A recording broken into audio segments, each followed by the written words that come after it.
கர்த்தருக்கு ஸ்தோத்திரம். இந்த நாளுக்கான தேவ வார்த்தை சங்கீத புஸ்தகம் 20ஆம் அதிகாரம் 1வது வசனம். ஆபத்து நாளிலே கர்த்தர் உமது ஜெபத்தை கேட்பாராக.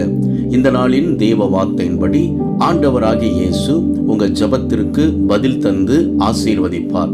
யாக்கோபு தன் மாமன் வீட்டிலிருந்து தன் தகப்பன் வீட்டுக்கு திரும்பி வரும்பொழுது ஏசா எதிர்கொண்டு வருவதை கேள்விப்பட்டு தேவனை நோக்கி மன்றாடி ஜெபிக்கிறான். கர்த்தர் யாக்கோபின் ஜெபத்தை கேட்டு ஏசாவின் கைகளுக்கு தப்புவித்தார்.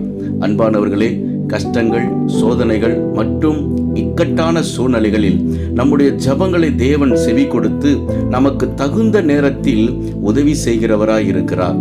இந்த வார்த்தையை கேட்டுக்கொண்டு இருக்கிற உங்கள் ஜெபத்திற்கு கர்த்தர் பதில் தருவார். விசுவாசியுங்கள், மகிழ்ந்து களி கூறுங்கள். இயேசு உங்களை ஆசீர்வதிக்கிறார். ஆமென்.